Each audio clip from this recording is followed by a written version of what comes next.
Shalom jemaat Tuhan. Kita bersyukur kepada Tuhan pada kesempatan siang hari ini kita boleh datang dan memuliakan nama Tuhan dan saat ini mendengarkan firman Tuhan. Kita langsung buka Alkitab kita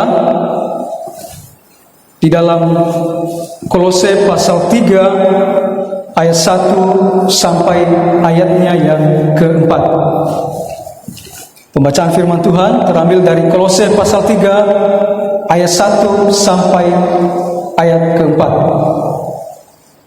Saya akan membacakan bagi kita semua, tapi Bapak Ibu, saudara yang dikasih dalam Tuhan, terlebih dahulu saya mau memberitahu bahwa Alkitab yang saya pegang dan yang saya akan bacakan ini menggunakan terjemahan baru terbitan LAI edisi kedua. Jadi mungkin ada perbedaan kosakata yang digunakan. Juga Bapak Ibu bisa atau saya menganjurkan untuk mendapatkan Alkitab ini, karena ini juga bagian dari mendukung pekerjaan Tuhan agar firman Allah terus tersebar.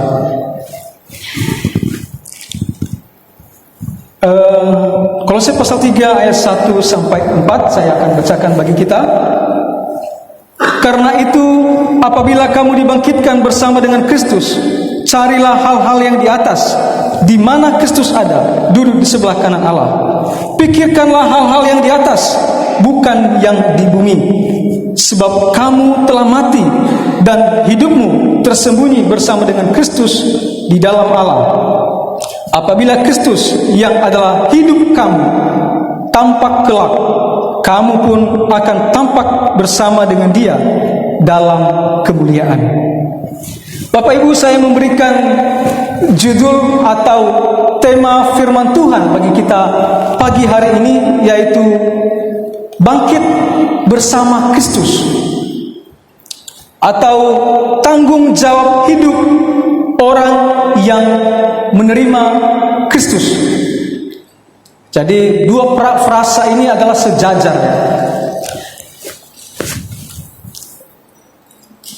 Sebelum kita masuk pada teks untuk kita bahas, untuk kita pelajari pada kesempatan pagi hari ini, kita perlu tahu latar belakang kitab ini. Kitab ini tentunya kita tahu ditulis oleh Rasul Paulus, saudara, dalam pendahuluan kitabnya. Dan ditulis saat Rasul Paulus berada dalam penjara. Tentu dia dipenjarakan bukan karena ada kejahatan sosial yang dia lakukan, tapi karena pemberitaan firman Allah, untuk memberitakan kerajaan Tuhan. Dan dia menulis surat ini kepada jemaat di kota Kolose karena dia mendengar ada guru-guru palsu yang datang di kota itu, yang mengajarkan ajaran yang menyimpang dari ajaran kekristenan yang diberitakan oleh para rasul. Karena itu dia ingin membuktikan ajaran mereka salah, keliru. Tujuannya agar apa? Agar gereja yang masih muda ini di kota Kolose tidak tersesat. Ini adalah tanggung jawab seorang hamba Tuhan yang telah memperlengkapi diri, yang dipersiapkan oleh Tuhan secara khusus dalam pemberitaan firman Allah. Dalam suratnya ini kepada jemaat di Kolose, Rasul Paulus menekankan keutamaan daripada Kristus. Kristus yang menjadi penekanan utamanya. Maka tidak salah tokoh gereja Kema Injil Abel Simpson menekankan Kristus yang harus diberitakan. Kalau kita melihat ayat pertama dari pasal 3 ayat 1 yang kita baca ini, dimulai dari kata karena itu. Dia katakan karena itu. Ini adalah kata penghubung antara kalimat sebelumnya. Jadi kalimat yang selanjutnya ini tidak berdiri sendiri. Ada kalimat sebelumnya.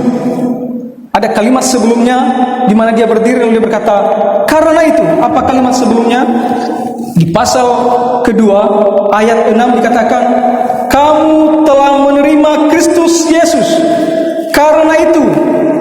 dalam ayat ke-6b, lalu 8 lagi dalam ayat 16 lagi.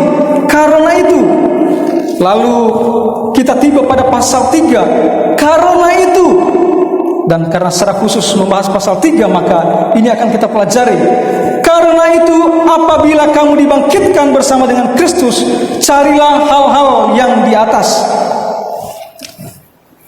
Jadi dalam pasal 2 sebelumnya, Rasul Paulus mengafirmasi, mengingatkan jemaat di Kolose bahwa mereka telah menerima Kristus.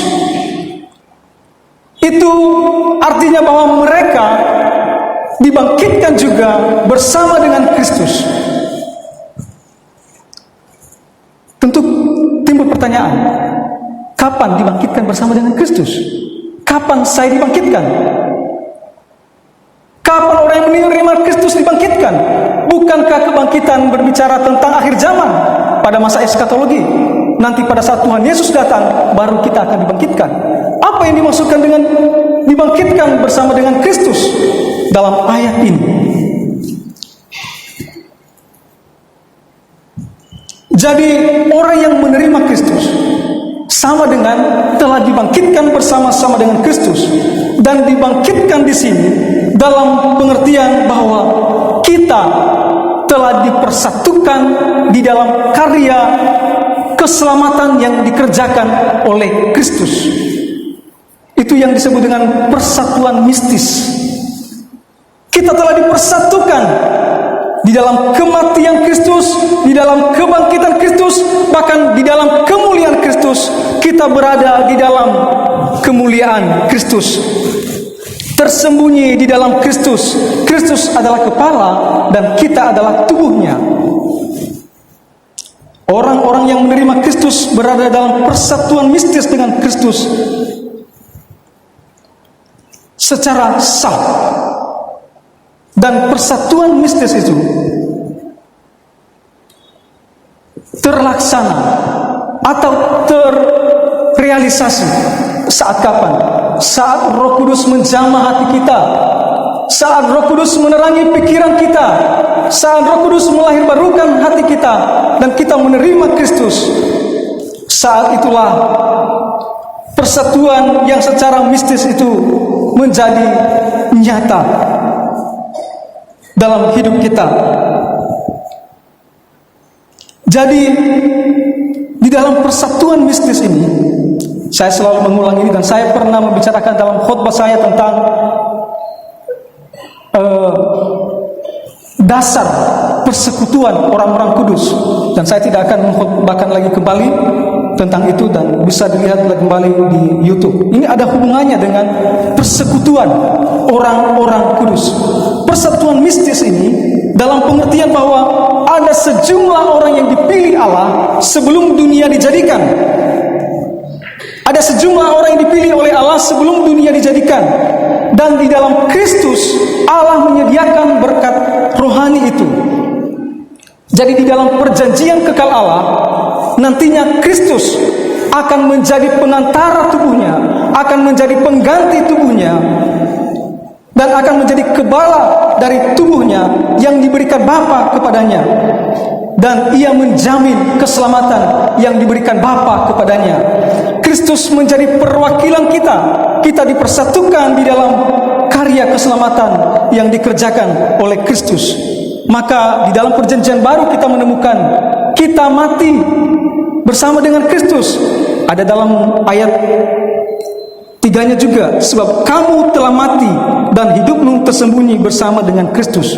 Kata mati di sini berbeda dengan Efesus pasal 2 ayat 1 yang berbicara tentang kematian karena pelanggaran yang bersifat keturunan dari Adam langsung ke saya, lalu juga perbuatan-perbuatan yang bersifat pribadi, pelanggaran terhadap hukum Tuhan.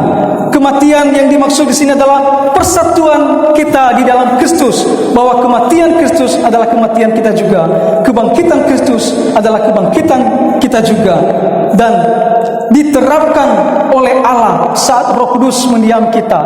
Saat kita menerima Kristus, persatuan yang nyata, yang sah itu diterapkan oleh Allah, dan kita berada di dalam Kristus. Itu artinya bahwa di luar Kristus kita tidak dapat berbuah apa-apa. Kita tidak dapat menghasilkan hal-hal rohani. Itu juga yang dikatakan oleh Yesus. Di luar aku kamu tidak dapat berbuat apa-apa. Hanya di dalam Kristus kita mendapatkan asupan rohani, dan segala berkat rohani dialirkan dalam hidup kita melalui Kristus saja semata-mata.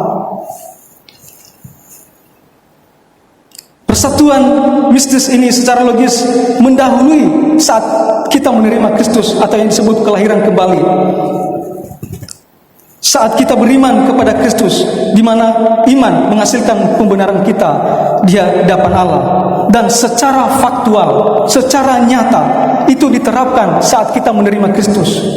Dan di sini kemudian Rasul Paulus menasihatkan mereka, mengafirmasi kembali kepada jemaat di Kolose, kamu sudah menerima Kristus.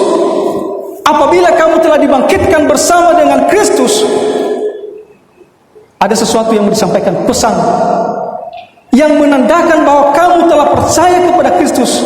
Ada tanggung jawab yang harus kamu kerjakan. Tidak hanya sampai pada percaya kepada Kristus, bangkit bersama Kristus. Ada tanggung jawab orang percaya yang harus dikerjakan. Ada tanda bahwa kita telah menerima Kristus, bahwa kita benar-benar telah dipersatukan di dalam Kristus, yang tadinya itu adalah perjanjian kekal Allah, dan kemudian secara faktual Roh Kudus menjamah hati kita, dan pasti ada bukti nyata dari pekerjaan Roh yang bekerja dalam diri kita. Dan itu yang mau dikatakan oleh Rasul Paulus di sini. Tanggung jawab hidup orang yang menerima Kristus itu, atau tanda dari orang yang menerima Kristus itu seperti apa? Karena setelah kita dipersatukan, kita berada di dalam Kristus, kita mendapat kekuatan kita di dalam Kristus. Kristus adalah hidup kita, dan kita melanjutkan hubungan kita di dalam Kristus kepada Allah dengan menunjukkan tanggung jawab kita, sekaligus sebagai tanda bahwa betul kita telah menerima Kristus. Yang pertama adalah mencari hal-hal rohani. Apa yang menjadi tanda orang yang telah menerima Kristus? Mencari hal-hal rohani. Karena itu apabila kamu telah dibangkitkan bersama dengan Kristus, carilah hal-hal yang di atas, di mana Kristus ada, duduk di sebelah kanan Allah. Yang dimaksud adalah hal-hal rohani. Kata mencari itu diterjemahkan dari kata JTT, dari kata jeteo. Dan ini menggunakan kata kerja imperatif aktif, yang berarti bahwa pencarian yang dilakukan itu harus terus-menerus, berulang-ulang. Tidak hanya saat kita membaca Alkitab hari ini, besok tidak lagi. Tidak saat hanya kita menggali tentang firman Tuhan hari ini, besok tidak lagi. Tidak hanya sekedar saat ini kita mau mendengarkan tentang hal-hal rohani, besok tidak lagi. Mohon maaf, orang berkata hangat-hangat, ya, hangat-hangat yang sering dipelihara itu. Tidak, dikatakan terus-menerus. Jadi Rasul Paulus, carilah terus-menerus hal-hal yang rohani, hal-hal yang di atas, di mana Kristus ada, duduk di sebelah kanan Allah. Ini melibatkan hasrat kita, melibatkan kehendak kita, dan itu terjadi dari dalam, bukan dari luar. Karena pekerjaan Roh yang ada di dalam diri kita. Mencari artinya kita menyelidiki. Mencari artinya kita memeriksa. Ada upaya yang kita lakukan saat kita mencari. Sama seperti kalau kita berkata, saya mau mencari uang, saya mau mencari masa depan saya. Ada upaya yang dikerjakan. Bukan tidak ada upaya. Di dalam proses pencarian dibutuhkan ketekunan, dalam proses pencarian dibutuhkan ketelitian, dalam proses pencarian dibutuhkan kesabaran, bahkan juga pengorbanan. Orang yang menerima Kristus menyukai hal-hal rohani. Orang yang tidak menerima Kristus tidak menyukai hal-hal rohani, karena mereka masih hidup dalam daging.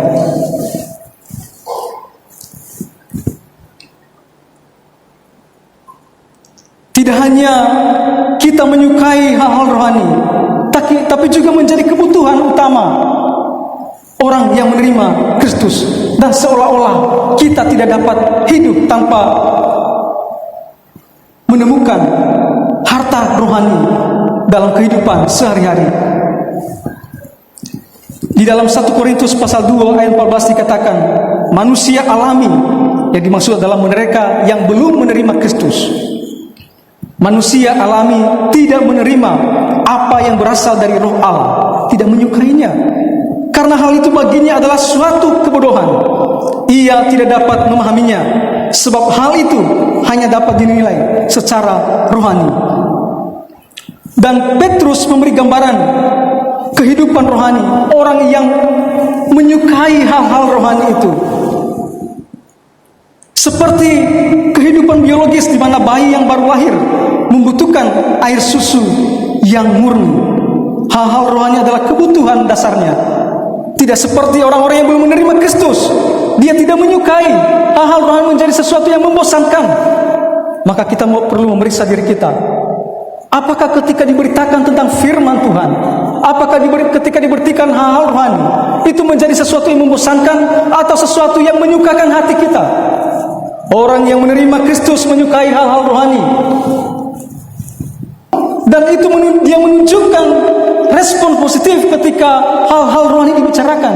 Kalau sesuatu hal-hal rohani dibicarakan lalu Anda merasa bosan, Anda merasa jenuh terhadapnya, dan mungkin Anda merasa marah dengan orang itu, perlu Anda mempertanyakan iman Anda.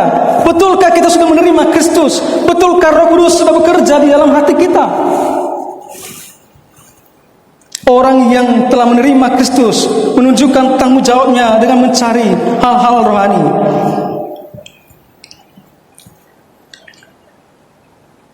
Yesus sendiri menegaskan bahwa hal-hal rohani harus menjadi prioritas utama. Ia berkata, tapi carilah dahulu kerajaan Allah dan kebenarannya, dan semuanya itu akan ditambahkan kepadamu. Matius pasal 6 ayat 33.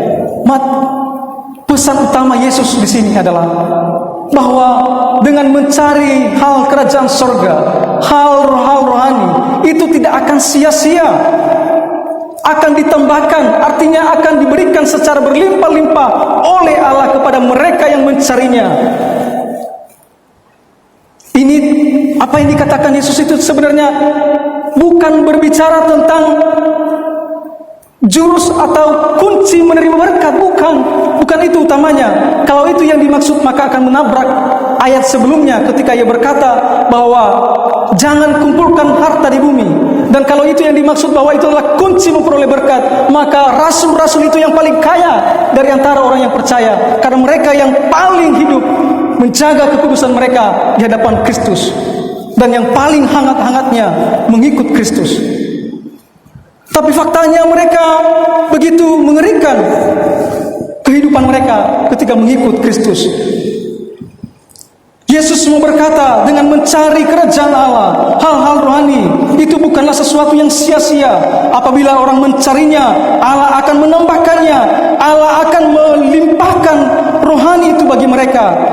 Allah akan menganugerahkan kebenaran, Allah akan menganugerahkan damai sejahtera, Allah akan menganugerahkan sukacita dalam hati kita, baik dalam suasana positif kita maupun pada suasana yang negatif di dalam emosi kehendak kita, perasaan kita. Allah akan memberi kebenaran, damai sejahtera dan sukacita. Itu yang akan menolong kita mengikut Kristus. Tidak sia-sia kalau kita mencarinya. Tuhan akan melimpahkannya secara berlimpah-limpah. Roma pasal 14 ayat 17 dikatakan, sebab kerajaan Allah bukan soal makanan dan minuman, tetapi soal kebenaran, damai sejahtera dan sukacita oleh Roh Kudus. Jadi teologi yang benar bahwa kita harus memanfaatkan apa yang ada pada kita, termasuk harta kita, untuk menemukan, mencari hal-hal rohani. Bukan memanfaatkan atau menjadikan hal-hal rohani sebagai sarana, sebagai syarat untuk mendapatkan harta dunia. Karena harta dunia dan segala bentuknya adalah berkat yang bersifat universal. Tidak hanya diterima oleh orang percaya, tapi juga orang yang belum menerima Kristus diberkati oleh Tuhan. Allah menganugerahkan menganugerahkan hujan kepada orang jahat dan juga kepada orang baik. Baik kepada orang beriman maupun yang tidak beriman, Allah menganugerahkan berkat-Nya. Itu bersifat universal, pemeliharaan Tuhan itu. Dan itu kenapa kita katakan selalu muji Tuhan. NKI pasal 1, Dia adalah anak Allah yang Arahim dan Araham, Allah yang bermurah hati kepada seluruh makhluk, termasuk kepada orang-orang yang belum percaya kepada Kristus. Pemeliharaannya atas mereka, bahkan yang mendengarkan doa mereka walaupun dalam hubungan yang berbeda. Tapi Allah bermurah hati secara khusus bagi mereka yang menerima Kristus. Kalau kita memuji Tuhan, lagu-lagu kemenangan iman itu ada makna-makna teologisnya. Jangan menghapus satu kata pun, karena ada makna teologisnya di dalam. Ada firman Allah yang diilhami oleh Allah yang akan memberi damai sejahtera dalam jiwa kita, yang memberi sukacita dalam jiwa kita, sehingga dalam kondisi apapun kita tegar, kita teguh di dalam Kristus. Bangkit bersama Kristus. Apa yang menjadi tanggung jawab kita? Yaitu mencari hal-hal rohani. Ada upaya secara pribadi dari diri orang yang sudah menerima Kristus. Mencari kerajaan Allah di sini tentu bukan bermaksud sebagai upaya untuk bisa masuk surga. Bukan. Melainkan agar kita terus berakar, bertumbuh dan teguh di dalam Kristus yang adalah hidup kita, di dalam Kristus yang adalah kekuatan kita, di dalam Kristus yang adalah sumber pengharapan kita, yang mengalirkan berkat-berkat rohani kepada kita. Karena di luar Kristus kita tidak dapat berbuahkan apa-apa. Pertanyaannya bagi kita adalah, sejauh mana hati kita mau mendapatkan hal-hal rohani? Sejauh mana kita mau mencari hal-hal rohani, mau mencari kebenaran Tuhan? Sejauh mana usaha kita? Apakah kita merasa senang atau bosan ketika membicarakan hal-hal rohani? Atau kita merasa malu? Sama berarti kita malu mengakui Kristus yang mengilhami kepada kita firman Allah melalui Roh Kudus-Nya. Relakah kita berkorban demi mendapatkan hal-hal rohani? Yesus berkata, dan Dia menggambarkan hal-hal rohani itu seperti mutiara indah yang dicari oleh seseorang, dan ketika menemukannya, ia menjual hartanya atau ladangnya untuk memperoleh mutiara itu. Relakah kita berkorban? Begitukah penilaian kita terhadap hal-hal rohani?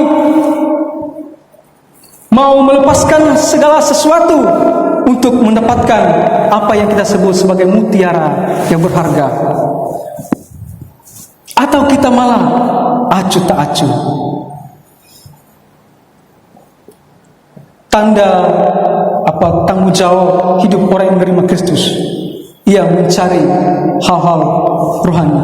Yohanes pasal 6 ayat 27, Yesus berkata, bekerjalah untuk makanan yang bertahan sampai kepada hidup yang kekal. Bekerjalah untuk makanan yang bertahan sampai kepada hidup yang kekal.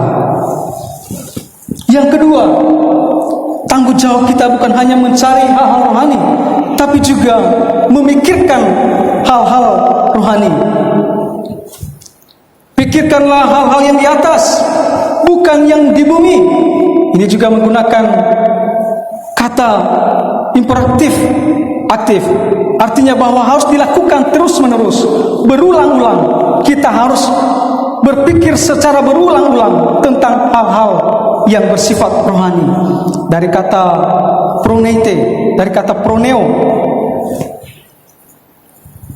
yang merupakan serangkaian proses mental atau watak atau emosional kita, atau pola pikiran kita. Berpikir berbeda dengan pikiran, yang mana pikiran adalah inti dari proses berpikir. Kalau bahasa Yunani menggunakan nous, tapi berpikir sini digunakan dari kata proneo. Berbeda dengan pikiran itu sendiri. Artinya kita harus setelah mendapatkannya, kita harus memikirkannya, kita harus membuat pikiran kita dibentuk oleh firman itu, oleh hal-hal rohani itu. Itu menjadi dasar kita, itu menjadi pijakan kita, itu menjadi dorongan kita untuk memutuskan sesuatu, melakukan sesuatu, mempertimbangkan sesuatu dalam kehidupan kita sehari-hari. Memikirkan hal-hal rohani. Memikirkan hal-hal rohani artinya bahwa kita memiliki pandangan, kita punya gagasan atau pendirian yang hidup, yang sesuai dengan firman Tuhan, yang sesuai dengan firman yang diilhami oleh Roh Kudus melalui atau di dalam Alkitab kepada kita. Mengapa demikian? Karena apa yang kita pikirkan, bagaimana kita berpikir, itu menentukan sikap kita. Kalau kita berpikir secara negatif, maka sikap yang muncul juga, perkataan yang muncul juga hal-hal negatif. Tapi kalau kita berpikir hal-hal positif, maka yang tampil juga hal-hal yang positif. Artinya bahwa kalau kita berpikir tentang hal-hal rohani, maka ia akan menghasilkan hal-hal yang rohani. Baik dari perkataan kita, baik dari sikap kita, baik dari keputusan yang kita ambil. Kita selalu berdiri di atas firman Tuhan, bahwa ini adalah prinsip firman Tuhan dan saya harus mengerjakan ini. Manusia suka tidak suka, saya harus mengerjakan ini. Ini adalah firman Tuhan dan di sini saya berdiri. Memikirkan hal-hal rohani. Dan itu berarti firman Tuhan tidak hanya sekedar menjadi konsumsi akademik di sekolah teologi. Oh, ini pandangan ini. Oh, ini pandangan ini. Tapi dia tidak tahu apa pandangannya, apa keyakinannya. Sebatas hanya tahu. Oh, dia hanya bisa mengklarifikasi.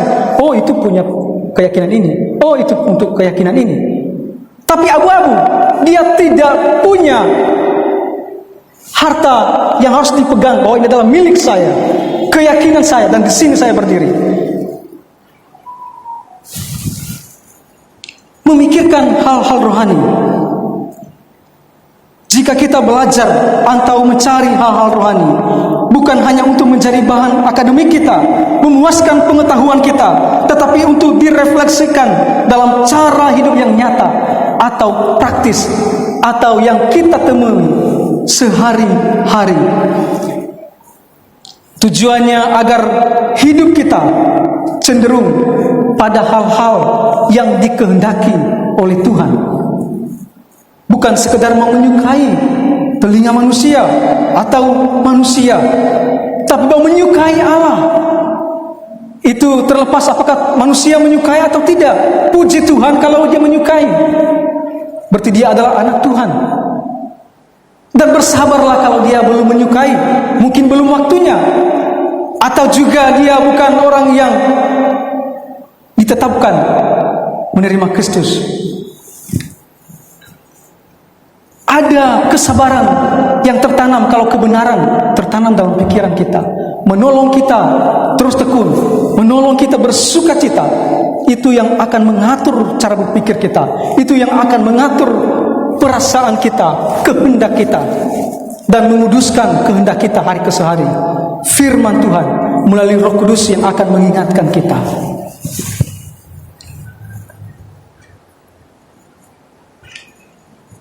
Firman Tuhan harus membentuk kerangka atau pola berpikir kita.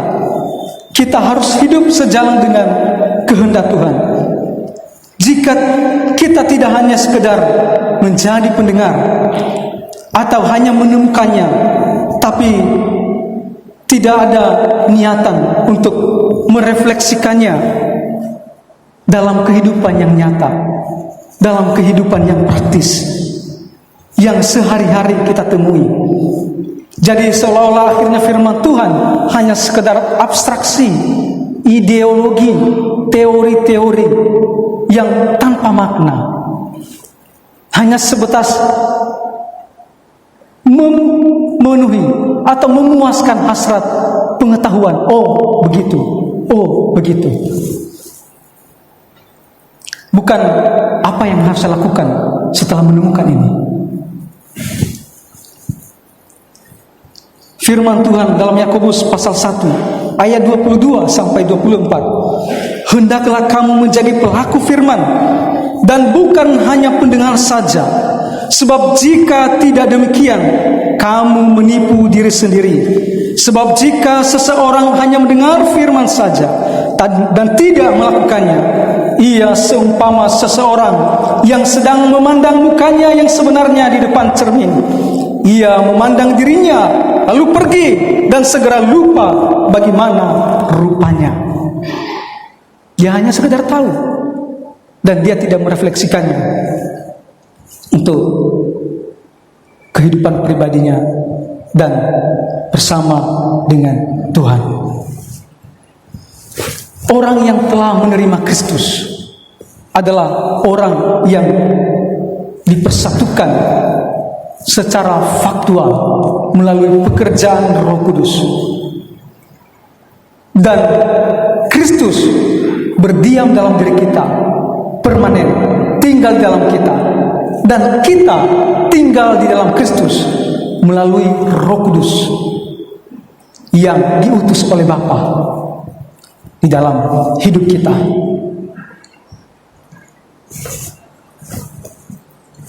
Dan orang yang telah menerima Kristus, yang berarti bahwa ia telah mati bersama Kristus, bangkit juga bersama Kristus, dan ada buah yang nyata, ada tanda yang nyata, karena ini adalah pekerjaan Allah Tritunggal.